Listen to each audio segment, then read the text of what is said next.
disguised as education. If it's happening in dentistry, from clinical breakthroughs to regulatory curveballs to the latest scandal at the ADA, we're probably already talking about it. And yes, we're bringing the receipts. So whether you're a seasoned doc, a curious consumer, a rep, a researcher, or just here for the drama, welcome to the show, because around here, we're not just in the loop, we're in the know. I'm Dr. Chad Duplantis, and it's an honor to be here with you tonight. I have one of my besties in the dental industry with me tonight, Dr. Jennifer Bell, and I'm going to go ahead and bring her to stage. How you doing tonight? I'm good. How are you? Here we are. Humpday happy hour. Humpday happy hour, bringing it to not just the dental community, but the people seeking the dental community. Yep. Seeking. Yeah. They're all online tonight, I can tell. That's right. That's damn right. Yes, you are correct. So what's been going on in your world? Well, school started this week. And first off, like, wow, what a shit day. Like, just for the nation in general and stuff, like, it just not a good. Absolutely. I have to agree. I don't know what to say about all that. And honestly, as a mom of a 10-year-old, between the floods, and we had a really bad boating accident here in our community recently, where a 10-year-old was also involved in that. And then another 10-year-old. I have a 10-year-old, not trying to, personalize it, but I'm internalizing the fact that, so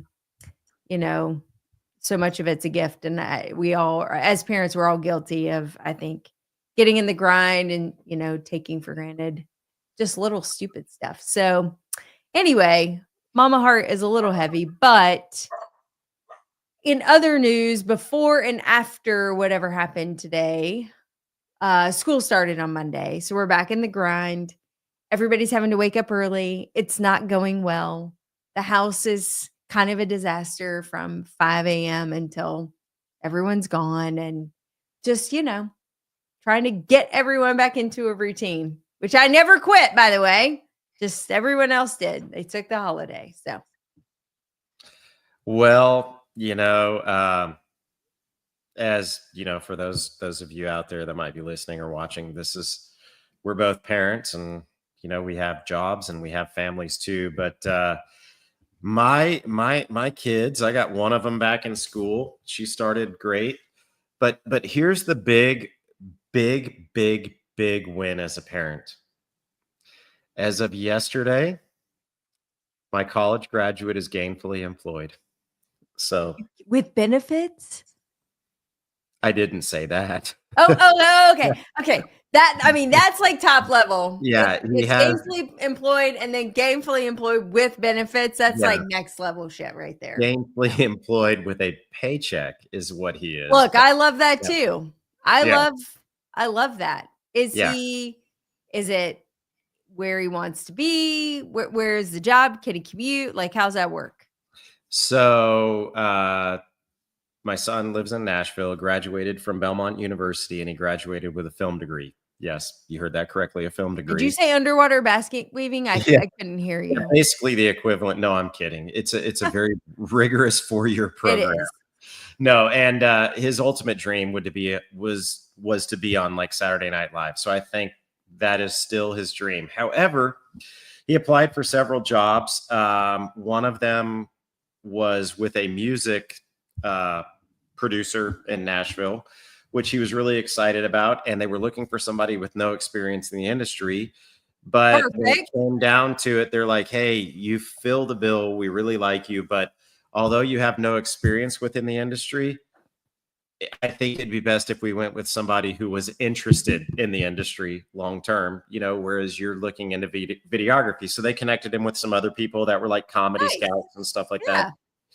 But anyhow, so he got this job like a few weeks ago, like a part-time job as a ghost tour guide in Nashville. Right. If anybody's ever met my son, it'll be perfect.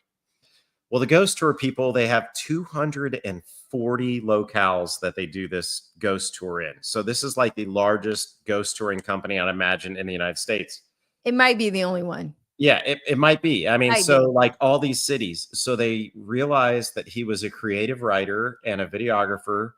And they said, hey, would you like a day job? And so he went in and interviewed. So he is rewriting all of the scripts. And of course, he will interject some comedy into them in all of their locales. That's so awesome. That is a real job. It is a real job. So it's kind of what he wants to do. He loves to write. He loves to act. He loves to direct. And so we were talking tonight just before we got on the show. I was like, dude, if you want to talk to them about doing some videography kind of, around and see if there are some opportunities for you to film in these other locales. So there's opportunities. So we're looking for extras. That can be like a dead body walking kind of, Well, that might be more needed than because he's also producing another film. So okay. Well, just let me know if he needs like a dead lady laying in a graveyard or something. I got him. Well, you need to talk to him because there might be a spot for that in his upcoming pilot that they're producing right now. So, that's awesome. Well, he knows how to reach me. So hey, I'm just on cloud 9 because my kid's got a job. So anybody else got anything to say? I have 2 big announcements for Dennis in the Know. Huge, big. Okay. Huge. Okay. First off, next week, we move to a new time. That is big. 8:00. Because Jeff has to get to bed by 9. So we had to move it. We had to move it up a little bit so that he could be in bed at a more reasonable time. So for all our listeners out there, it's super important that you're locked in right now. I know. You bank on 8:30 every week. We're here for you. We're putting out the content. But because Jeff's sleepy schedule is not going to accommodate 8:30 anymore, we're going to have to move it to 8:00. And that's okay. Because honestly, you're going to come off of dinner, or maybe you're on the West Coast, you're coming off the high of a great day in the office, and you're just going to tune us right in on your way home from work, or as you're sitting down with your nightcap after a long day. We're here for you. And you don't have to wait for 8:30 either, because maybe your sleepy schedule is just like Jeff's and you don't want to be up until 9:30 listening to just yammer on. So starting next week, September 3rd, I believe it is, we will be changing our time to 8:00 Eastern time, going live every week, just like we always do. Hope you'll join us then. The second big announcement for Dennis in the Know, we have 2 big webinars coming up with some phenomenal educators. The first is tomorrow night. If you haven't registered yet, we've got the link in our bio, in Instagram, LinkedIn, and on our Facebook page. Ashley Clark, amazing. She is so amazing. She totally changed my perspective on pathology. If you haven't taken an updated oral pathology class in a while, you're really missing out. And if you're not capitalizing on feeling confident to do your own biopsies in your practice, Ashley's got you for that as well. We are a PACE approved and accredited organization, at least until September. And so we would love to have you join us, and you get Real CE and a Real CE certificate that you can turn in for your transcript. The second webinar is coming up on September 11th, and that is with another dear friend of ours, Tom Viola. Love that guy. He's such a dear friend of the pod, and he's going to give you CE credits for your opioid update.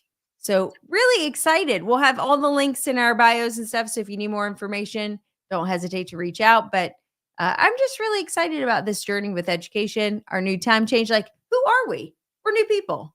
It's like a new haircut. Let's back up just a little bit. So first off, 8 Eastern, 7 Central. Yeah. 5 Pacific. Only people know about Eastern because that's where everyone lives. Yeah. So 8 Eastern, 7 Central, 5 Pacific, 6 Mountain. However, I don't it's GMT. know that would be 6, right? 2 a.m. I think.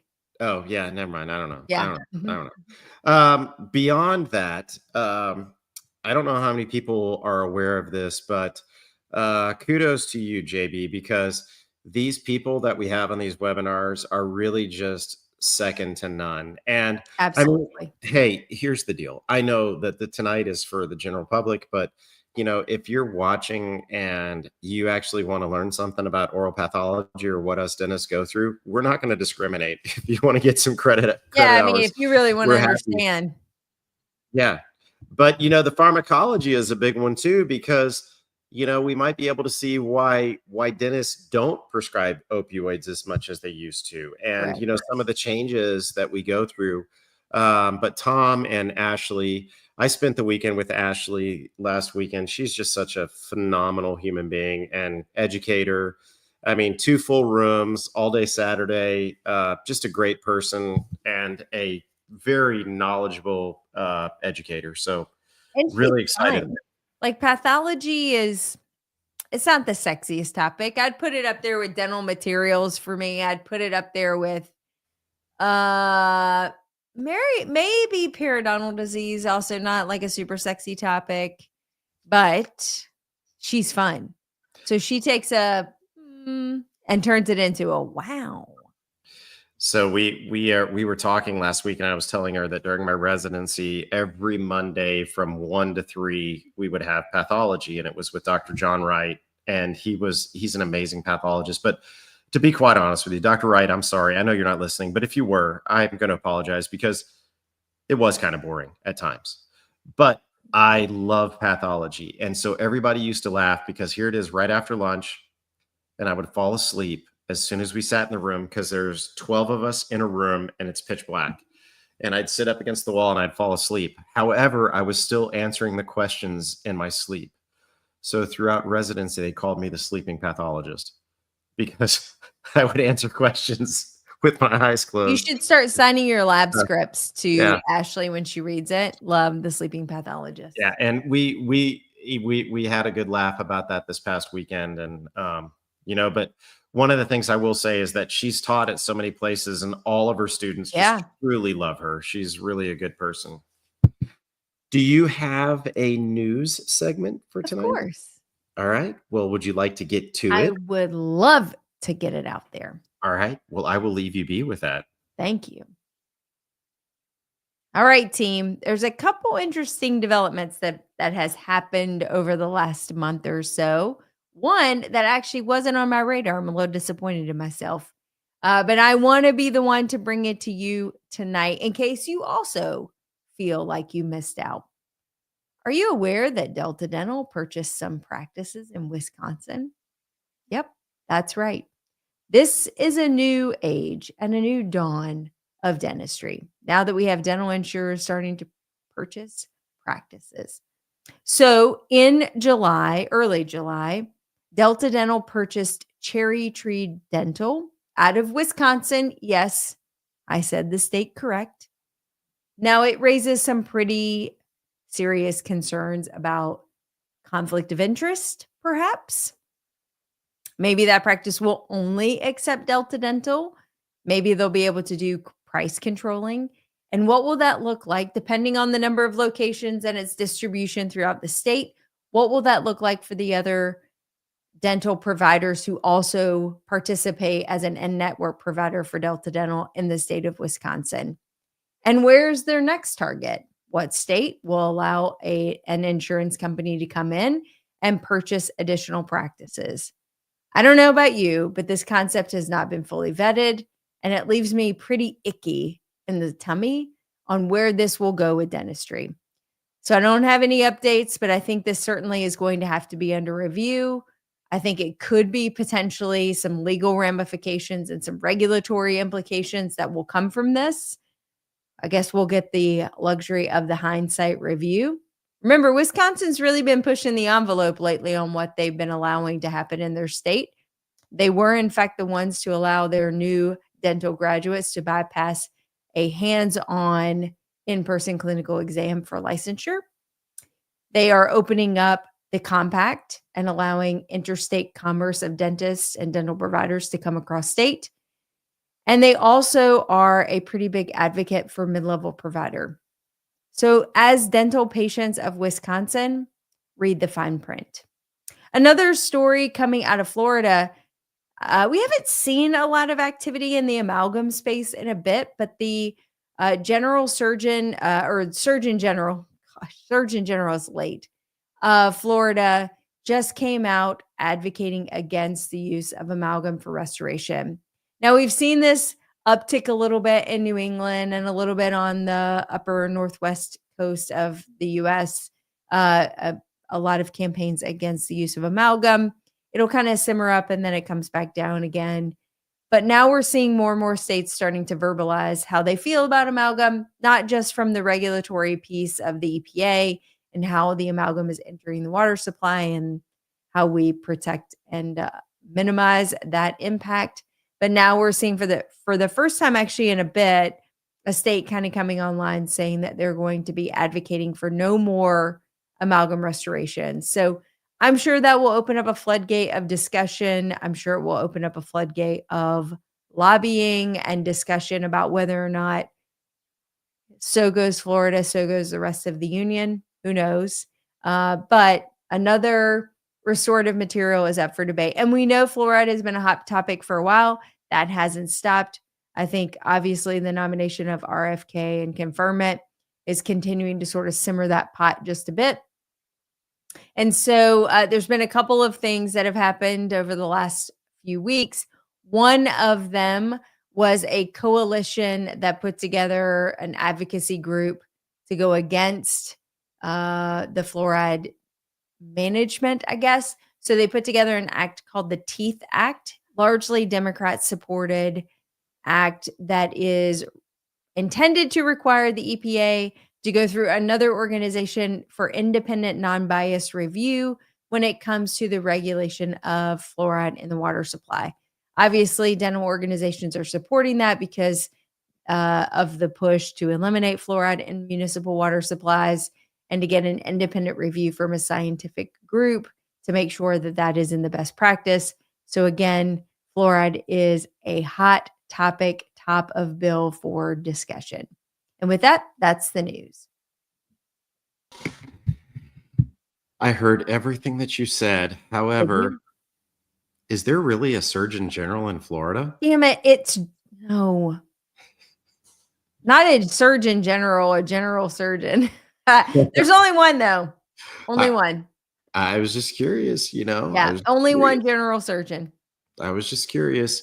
I had I think this is a great segue because, you talked about a couple of things that really could hit with the consumer, but I remember years ago, this is going back to when I graduated from dental school in 1999. So let's talk about alloy or amalgam for a second. Yeah. I went and visited my roommate in college. His dad was a dentist. And, I was in the midst of shadowing offices and trying to figure out where I wanted to practice. So I went to his practice in a really upscale community in Houston. And this guy wasn't like, he was a really, really good dentist, but he wasn't like just crazy, like cosmetic high end, just like, what you would consider the best of the best. He was what I would consider a high end bread and butter dentist. And that's kind of what I always wanted to be too. Just you do a little bit of everything, but you really focus on making people happy. So we were talking about filling materials and I was like, well, do you do any amalgams? And he goes, no, I don't. And I said, why? He goes, well, let's back up for just a second. And he says, let's say that we went and pitched this perfect product to the ADA or the FDA. And I'm like, okay, here I am in school. And he goes, let's just say that we say, they say, well, what is this product? And he's like, oh, well, it's a product that adapts to the tooth. And it's kind of an amalgam of a lot of different metals. There's a little tin, there's a little aluminum, there's, and it's a powder and you condense it in there. And they're like, well, that's great, but it's a powder. So what holds it all together? Well, just a little bit of elemental mercury. He goes, do you think that would ever pass with the FDA and the ADA of today? And I go, probably not. And he goes, but it's been used in dentistry for years with great success, right? And I said, yeah. And he goes, I'm going to model my practice on what would be passed through the FDA today. And he goes, and I don't think that it ever would. And that always has stood out with me because, like, honestly, if somebody pinned me and said, what's the composition of amalgam?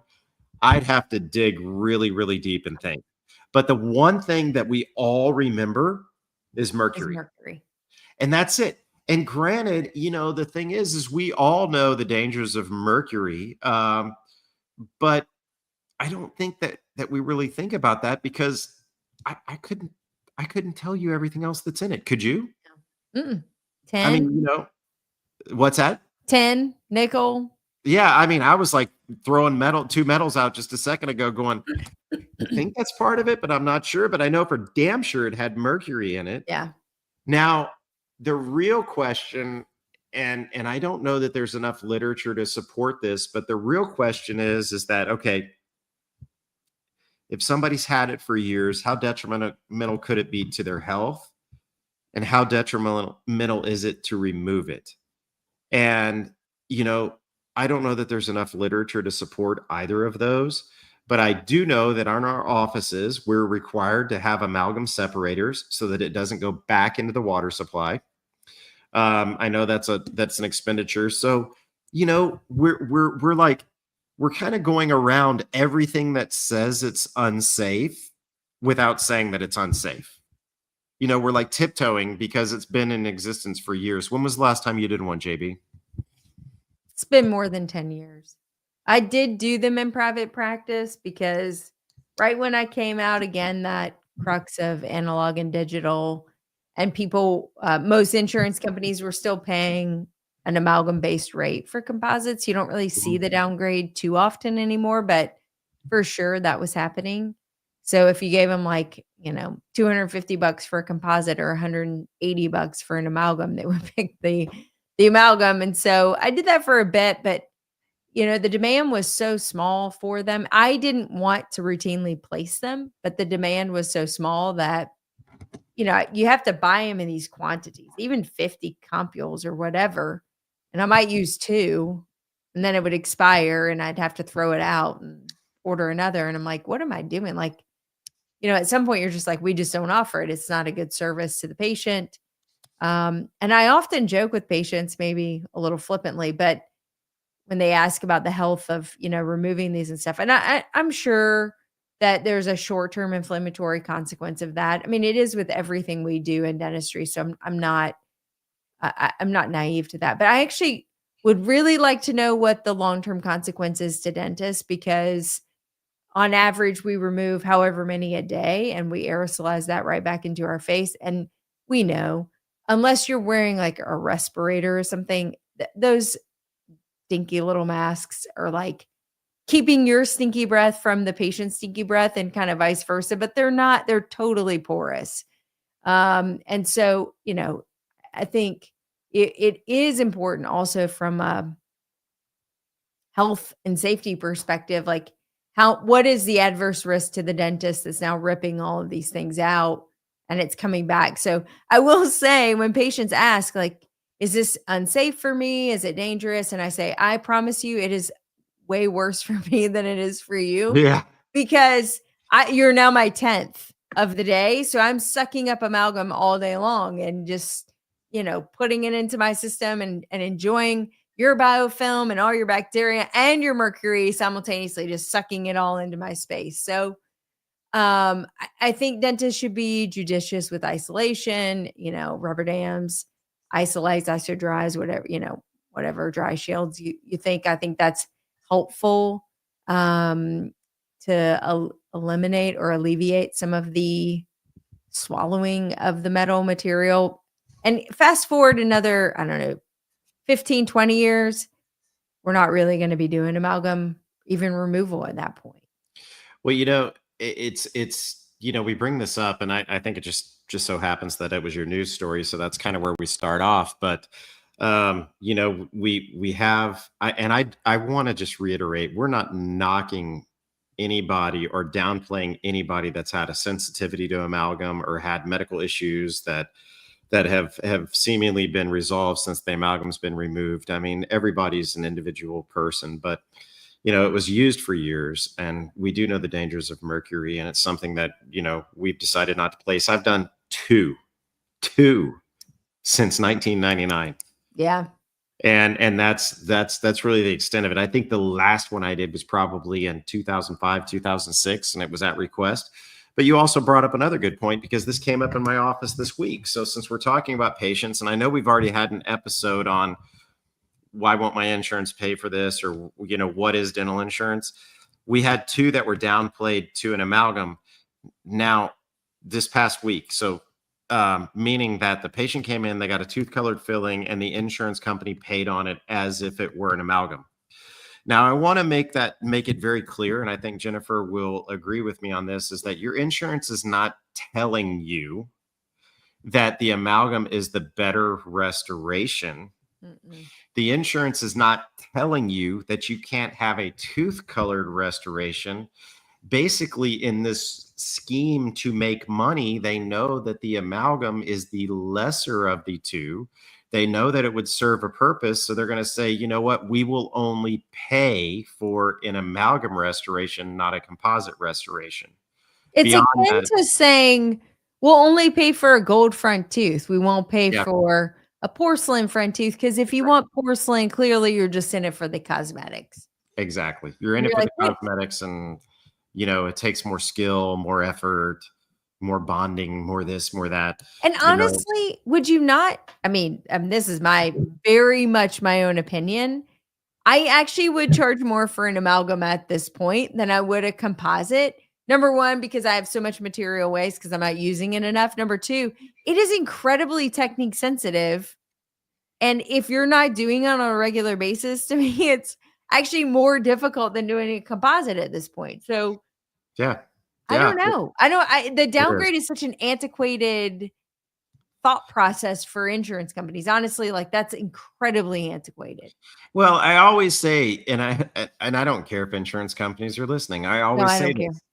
Insurance companies, there's a person or a bot behind the screen that's checking boxes. Did they do an amalgam? No. So we're going to check the no box. So that means that they did a composite. So it's going to be paid for as an amalgam. So because it's just an aesthetic restoration. Yeah. And then on a crown, did they send a post-op x-ray? Nope. Okay, we're not going to pay for that. We're going to send a letter back out to them and ask them to pay for it. Oh, this one's a big one. It's an implant. Did they send in an FMX? Nope. Are dentists still taking FMXs? Are they? I'm sure some are. Well, insurance companies seem to require it, for implant restorations. So, I came up with this with this letter that works kind of well, where when they send a request for an FMX or for a radiograph that we don't have, although we have all of the necessary radiographs to make appropriate diagnoses or whatever. Correct. I send them the 2012 ADA guidelines, along with a letter telling them that I appreciate their concern. However, I refuse to over-irradiate our patients because according to the ADA and the FDA, radiographs should only be taken when used for diagnosis and or treatment. And this radiograph request from you all is neither of those. So correct. Here's your letter, here's the guidelines, and here's what we have. Take it or leave it. And it seems to work. So how can you argue it? You can't. We just had a request from, this is going to end up being an insurance bashing session, but fine. We just had a request for re-cements of a crown. So if a patient comes in and a crown pops off and everything looks good, you can just pop it back on. No big deal. Sometimes I'll take a bite wing.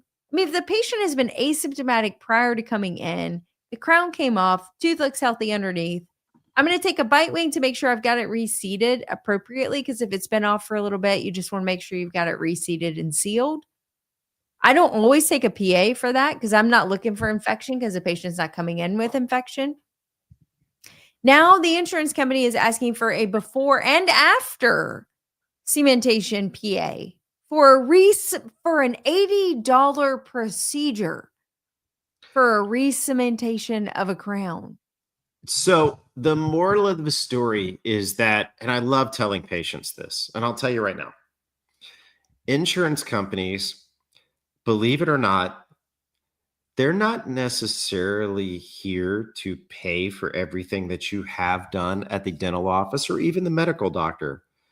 I think their main goal is to not pay for that. You know, there's they want to keep as much money as they can because they're in turn of a profit as well. But the requests are getting ridiculous as to what they ask for. I saw a dentist the other day that cemented a crown, and there's a phenomena that the crown, when it goes on the tooth, is very white or very opaque. The tooth is a lot less white and a lot less opaque. It's still somewhat opacious, but there's a huge variance in the crown's appearance on the radiograph versus the tooth's appearance on the radiograph. So there's a phenomenon that occurs with a very popular crown material that it looks like there could be a little decay at where it meets the tooth, and it's actually a proven phenomena. I'm going to call it burnout, but I know that there's a specific name for it. And insurance companies have denied paying for crowns because they have recurrent decay on a crown that was just cemented because it has that little radiolucent line right where the crown meets the tooth. I mean, come on, folks. So there you go. Okay. So amalgam. Oh, I did want to make one analogy with amalgam. Yes. I know this is probably going to put me in hot water. I'm probably going to get a letter. Okay. Yeah. But we don't paint with lead anymore. No. We don't put asbestos in houses anymore. And I'm actually not arguing that the materials that we use are vastly superior, because I think it's just a matter of time before we start seeing the lawyer commercials of, did a dentist put a composite restoration in your mouth? You might be entitled to compensation. Like, I totally get that it takes time for these things to manifest. So I'm not arguing that everything today is vastly superior to amalgam, but we do know the toxicity of mercury. We do know the toxicity of asbestos. We do know the toxicity of lead paint. And we've stopped using those materials for that reason. Now, science will catch up with all the new ones and we'll figure out where we go from there. I get it. But saying we should do amalgams, number one, the number one advocate or the number one argument for having amalgam restorations that you will hear is that it is a less expensive material and available to the poor, which means that you're advocating for tiered care. What you're advocating for is that people who can't afford dentistry don't deserve good dentistry, don't deserve newer materials and newer technologies. I fundamentally disagree with that. And you can do new stuff at the same economics of doing an old amalgam restoration. So I think that's an old, additionally antiquated argument. And so you'll hear, well, what happens when you take that away? These public health clinics won't be able to serve their population anymore. Would love to know currently the number of amalgam restorations also coming out of public health clinics, because I would argue it's probably pretty low, because you actually have to have special techniques and technology and all these things to even do an amalgam anymore, which a lot of offices don't even. I don't have a triturator. Haven't had a triturator in 10 years. I can't actually do an amalgam. I don't have the equipment anymore to do an amalgam, but I have a little gun and I can do a composite, and that's very low tech investment there for me. So just advocating for an open-mindedness when it comes to like the evolution of materials. And again, I'm not saying composite is vastly better.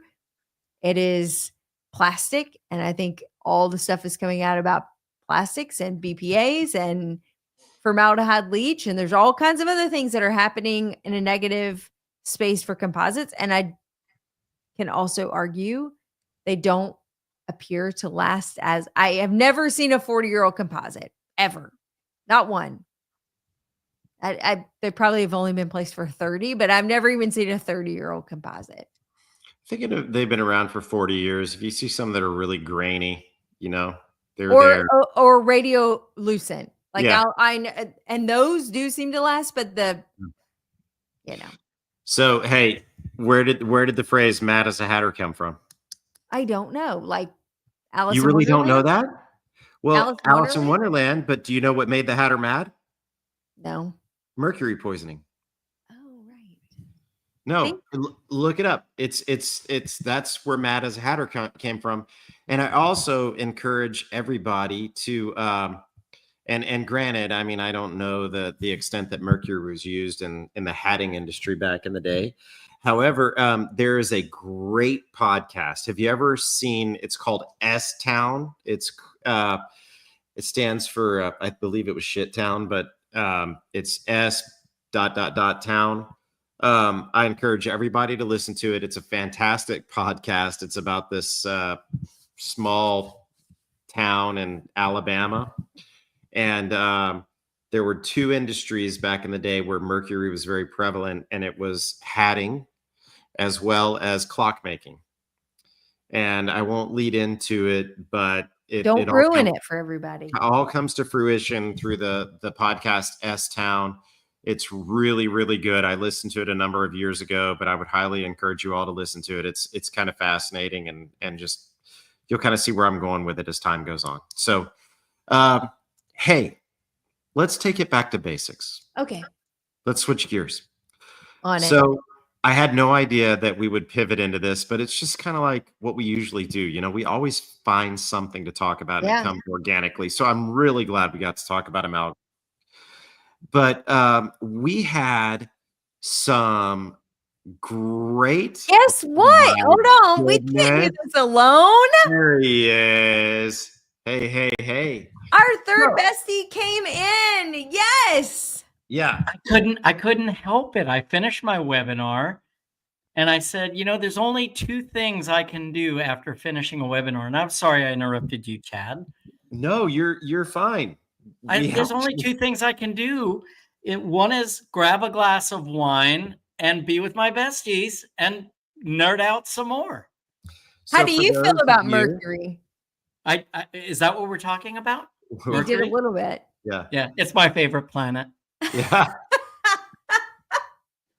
And that's the answer. And that's the answer. How close is it to Uranus? I think we all know. Yeah. So is this what happens? I come on and it just goes downhill immediately. Yeah. Immediately. No, you just missed a great conversation. We had some great news segments, and you know, we just kind of like I was just saying, we kind of do what we usually do. We kind of get it goes organically, and we find things to talk about.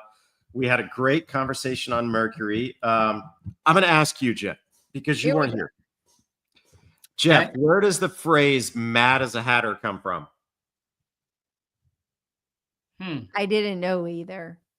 Alice in Wonderland? That's what I said. Well, you are correct, but hatters are mad because of mercury poisoning. Really? Yeah. So there's apparently a lot of mercury in hats. What? They used mercury in the fabrication of top hats? I don't know if it was the fabrication. No, it says it was used during the felt making process. Felt making process. Yeah. So, but we were just talking that there are two industries that I know of where mercury is very prevalent, and that is hat making back in the day. And I don't know anything about the hats these days, but the other is clock making, or watchmaking. So mercury is very prevalent in that as well. So they had a tendency for hatters and clockmakers to go mad because of the mercury poisoning. So there you go. Learn something new every day. That's really interesting. I would have never known that. I wouldn't have. You could have had me guess for the next 2 days, and it wouldn't have happened. Never came to mercury. Yeah, and the funny thing is I was trying to bring that, and I wanted to make sure I fact checked myself. So I was like, hey, what was I Googled? I said, why did the hatter go mad? Just to make sure. And sure enough, it was mercury poisoning from the felt making process.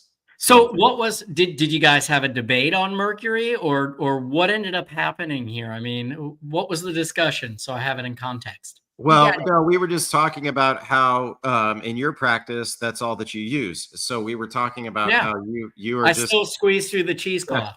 Yeah. All interior crowns are made from silver. We actually had a good conversation about the longevity of amalgam, but the fear of mercury, and kind of how it's looked upon and frowned upon and not really widely used in dentistry anymore. And not knocking anybody that's got symptoms that could be due to mercury poisoning, but, or not knocking anybody that hangs their hat on removal and in a safe and effective environment, but just that it's not being widely used anymore, and why we don't. My opinion on, as long as everybody understands, because there's this craze as if, everyone's silver fillings are leaching out all this mercury, and we don't have the data that that's happening. I mean, the mercury is bound in amalgam. I mean, the only time that we're really seeing the mercury vapors is from removal. Yeah. We're the only ones going crazy. That might be explaining some of the mental health crisis. Right. We're the ones who are the most susceptible, just being exposed to that day in and day out. With that said, if someone had a neurological condition and they just wanted to rule everything out and they decided to go that path, I just don't know that we have enough evidence that it'll be of any real help, based on what we know, because all that bound mercury is not toxic in the form that it is in silver amalgam. I would agree. And that's all I got to say about that. Well, we hadn't even gotten to some of our questions. Let's go rapid fire. In our informal polling, some of these are funny and some of them are very serious. Let's do a funny one. Okay. Well, I mean, they may not be funny to the general public, but they were kind of funny to me. Okay. Okay. So here's one that came in. This is from Susie in Ontario. And Susie wants to know, she says, my dentist always talks about brushing, rinsing, and flossing. However, they have never given me an exact order in which I am to do so. That's a great Inquiring question. minds want to know. And it's so funny that this came through because I have a very specific method in which I tell people to do so. So let's do rapid fire. Go around. Brushing, flossing, and rinsing. What do you do, JB? Okay. What do I do and what do I recommend? Might be two totally different things, but what do you recommend to your patients? Do as I say, not as I do. Somebody says what order? My intuition says floss first, brush, and then you rinse. I'm with you. That's if you rinse. I'm actually not a huge advocate of rinses. We can talk about that another time, but if you're going to rinse, I think you do it at it's a scorched earth mentality at that point. You're just trying to radiate and nucleate anything that's still left. Okay. I love the rinse thing. Because a lot of times I like certain rinses, but globally but speaking, it's less about what they're rinsing with than it is the actual function of having pressure in between the teeth and moving stuff around and getting it out of there. So it's really more, I'd rather somebody rinse with water, and in fact, we tell a lot of our Invisalign patients, take your trays out. If you're not in a place where you can brush, just do a good rinse with some water before you put your trays back in. I just think rinsing is a great last technique, and it's more important to do so than it is, about with what you are rinsing. Right. Now, if you have like periodontal concerns, I would say that something that's antimicrobial would be great. But if we're just talking the average patient who's otherwise healthy, I think it's awesome. And I don't think you have to be so worried about what you're rinsing with. And rinsing with the wrong thing could actually be bad for you. Agreed.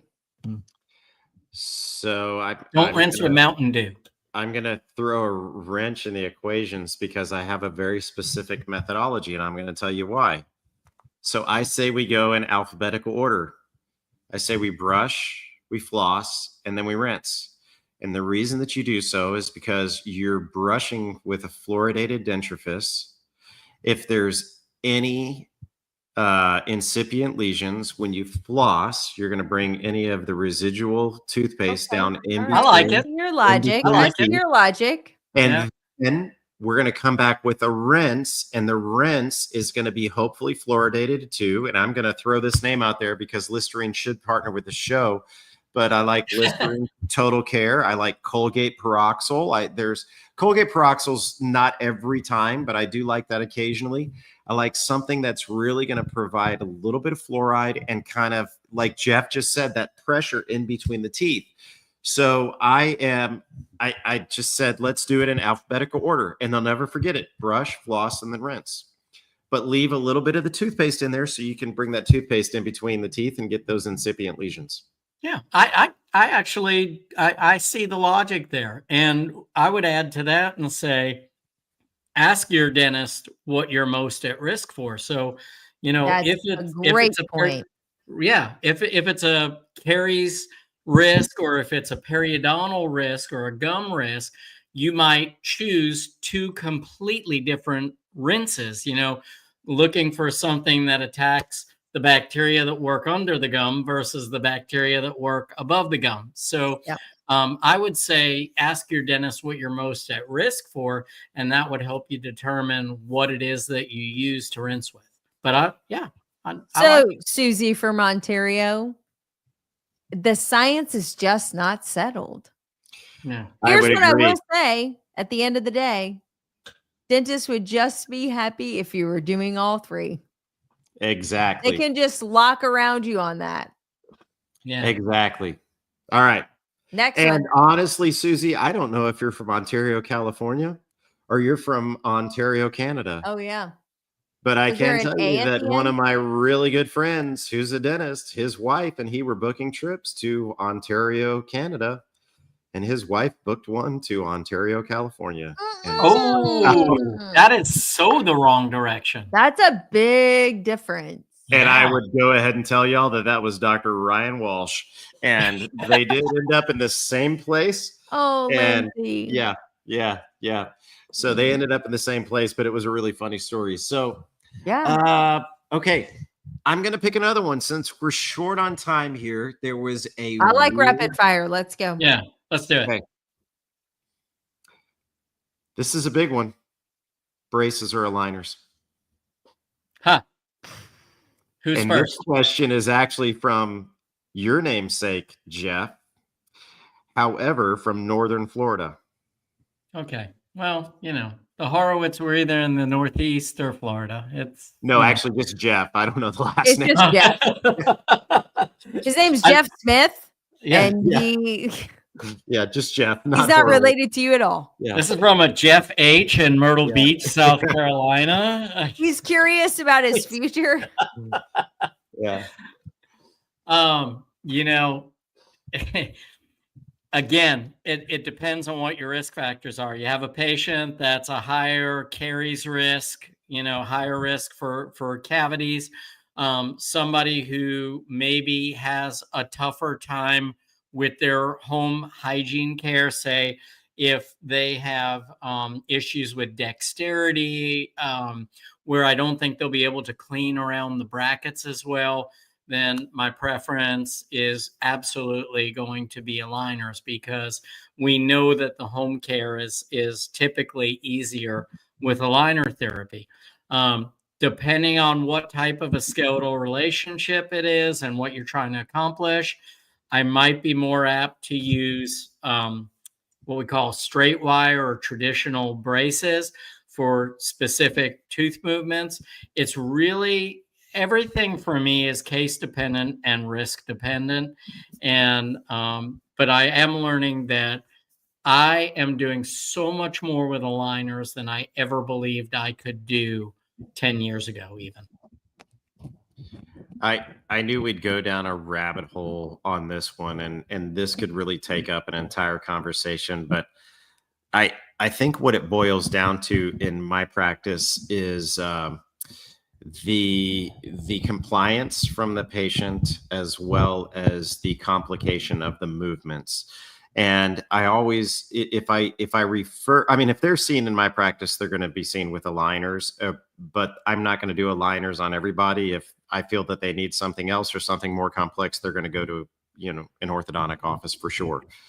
But like you said, Jeff, aligners are evolving daily as to how advanced they are versus how advanced they were when they first came out. There aren't a lot of things that can't be done with aligners nowadays as opposed to the past. And so it's a harder judgment call from our perspective, but I think it becomes more of a compliance issue than it was in the past, where we really just got to focus on compliance as to what's going to be better for the patient. But I always tell the patient, I defer to the orthodontist if I refer them. That's a question for the orthodontist, and it's going to be what they feel is best for your given conditions. But I love aligners. I would also add that I think aligners are great for perio patients if you're trying to treat occlusal issues or bite issues that are associated with worsening periodontal conditions. I love aligners because of the stability over the teeth. Your control of forces is so much better with aligners than it is with wire. I think, Jeff, you might be able to comment better, but it seems like it's a more steady, methodical amount of force that's being applied over a period of time, as opposed to, maybe over torquing or over engaging a wire as you go. So I love it for perio patients if we're trying to solve some issues, but we're trying to be very gingerly with our care and like trying to move teeth without over exaggerating the periodontal support. Like, I love that. I think we're pretty close. In the right hands with an orthodontist or whatever, there's probably not a ton of limitations on aligners anymore over straight wire. You may need additional anchorage to do some of the stuff you're trying to do, but man, it's come a tremendously long way. The other piece that you cannot ignore is the ability for patients to participate in their care to keep going. Like that whole gate of the traditional orthodontic model where I can only go as fast as I can get appointments into my orthodontist office to get the next wire engaged or tweaked or new elastics put in or, whatever is the next step. The ability for patients to have some ownership of that continuation of care so I can give them what they need and they can go home with their instructions and they can keep moving week after week or every 2 weeks or whatever, as opposed to me being some professional gatekeeper to say, well, I can only engage you every 8 weeks because that's what my schedule will allow. And so it's going to take you 3 years to finish your care because that's how frequently you can get into the office. So I think you cannot underestimate that value. And particularly for today's consumer, there's a lot of intrinsic value that comes with that to be able to participate in your care. But I agree with both of you 100%. Compliance is the biggest issue. But I think actually orthodontists would argue the same thing. Like they'll set these cases up, right? And it's based on elastics wear, it's based on all these things. And when the patient doesn't do that stuff, the plan falls apart. So aligners might be somewhat more unique to that because you can actively totally disengage with care, but compliance is really an issue. So for all those parents out there, because I think it predominantly sort of pertains to that audience, if your child is not ready or wanting to participate and they're not motivated, they don't care that their smile looks the way they are, as much as you want to take advantage of skeletal growth and some of the other things, if they're not in it, man, it's such a hard road. And at the end of the day, I think all three of us would agree the care is compromised. We just don't get what we're hoping for. We get some of it, but not all of it. It's improved, but not great. And it really comes down to compliance with orthodontics. Like the patient has to want that process. Don't you think? I totally agree. 100%. And that absolutely translates into straight wire. As someone who has been doing traditional braces and engaged with aligner therapy, I mean, I've treated adults, I've treated children. first point that you made was absolutely the application of forces are definitely spread across more time, which makes it more comfortable and addresses the periodontal issues that you talked about, JB. Adults by far are way more comfortable in aligner therapy. Anecdotally, I mean, what I've seen across the board, I've never had an adult patient go through braces that didn't complain about discomfort. And it almost never happens with aligner therapy for adults. Yeah. So it's really two different worlds on that front. With that said, I still have cases where I've told adults there's no way this is going to happen without traditional braces. But I think that the point has to be made, or I should say reinforced, that you made, which is it doesn't matter which modality you use. If the patient isn't involved, even regular braces is not going to work out well. It will not end well if the patient isn't engaged in their own treatment. And so that's not unique to aligner therapy. You know, sorry, I got to tell this one quick story. You know, the brackets with the pop, what are those? Oh, yeah. The Damon brackets. The Damon. And you can open the window. Or, yeah. I had an orthodontist friend call me and he was like, man, this patient, like, they're just not moving. But the kid had figured out how to pop them all open and pull his wire out and then push them all back down. And so he saw him for like months and he's like, man, these teeth are not responding to treatment. Nothing is moving. So finally it dawned on me, he's like, I kind of wonder, like, is he really even wearing, like, are we even moving teeth? So he asked the mom, he said, can you please just look for the straight line all the way across and not pay attention to the actual brackets? And sure enough, literally, as soon as he got out of the ortho office, he'd figured out how to pop them all out, pull out the wires. He'd go the whole month without wearing it, put it back in, lock it back down, show up for his wire check. Because it was too sore. That is pretty genius. And, you know, I just think one of the morals of this story is that, you know, whether it's your general dentist or an orthodontist that's treating you orthodontically, make sure that you feel the confidence of that practitioner. And if they refer you, you know, if you're referred to an orthodontist, you don't want to go to a one size fits all shop. You want to go to somebody that does things in different ways and chooses what's best for you in any given situation. Absolutely. That's what I'd say to that. We've run out of time, but I just got to throw out this last question real quick. Okay. 30-second rapid fire. 30 seconds. Okay. Yeah. I need that. I need a time limit. You got to put a time. 30 I'm seconds. still going to screw it up, but. Hey, well, this is a tease because I don't even know if we need 30 seconds. Now, I'm not going to throw this person's name out there, but it says, how long will my dental procedure last, and are there any ill side effects? What's the dental procedure? I think we'd all like to know that. And so I'm just going to... Let me get out my crystal ball. If this individual tonight is watching, I would say that because based on the limited information provided, that's a question that might need to be reserved for your dentist. So happy to answer those questions, but obviously... Is it Ellen that asked that question? Did you do something to screw her up? Yeah. No. I think the person got so excited that they were going to get asked a question in front of such a large audience that they could ask a question in front of such a large audience that they forgot to put the procedure in there. So anyhow, we'll save that one for next time. But there was also... Hey, let me throw something at that, though, is it's all about risk, and it's all about the risk that the patient comes in with, whether it be how the patient is functioning, whether the joint is healthy, whether their airway is healthy, what the skeletal pattern is, what the habits are, what the home care is like. There are so many risks for dental care and for the teeth, even without dental care, that really go back to the patient's risk.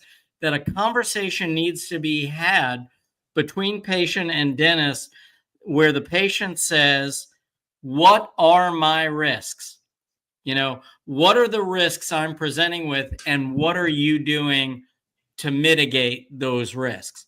That's where that conversation needs to go, because no answer can ever be given to how long should this procedure last. There is no answer to that under any circumstances without understanding an individual patient's risk. I would agree. And I appreciate that. There were several questions from all over regarding dental technology, modern care, radiology, technology in dental offices. So I think maybe our next consumer facing could focus on maybe radiology, difference in 2D, 3D, various technologies that we should look for in dental offices, and so on and so forth. Wellness scans, the whole 9 yards. There's a lot that can we do lasers? We can talk about lasers. Lasers. Yeah, but you know, I mean, this was a very spirited conversation, and so Jeff, why don't you close us out since we got through some things tonight here? Wow, you just really threw me under the bus. I just came here to be like a listener at the end because I finished my webinar. I got my little bit. Thanks for coming tonight, folks. Really appreciate it. What's that? What just happened? Thanks again for coming tonight, folks. It was a wonderful show. We really enjoyed having you here. I'm learning to explain more of my You just kicked off my Alexa. Alexa, sorry. Alexa, not right now. Yeah, we just have so much fun with each other. Sorry, buddy. No, we wasn't. I was supposed to just be a viewer tonight. So no, we were really glad to You're see never your just face. a viewer to us, Jeff. Yeah. Never just a viewer. Yeah. And y'all can't make fun of me anymore for not being smart because I've taught y'all both something tonight. That's true. There you go. Can't remind you enough. We're back next week at 8 p.m. Eastern time. So Hefe can get his beauty sleep. We'll see you then. Good night. Good night, everyone. Good night, everybody. Have a wonderful evening. Thanks for being here.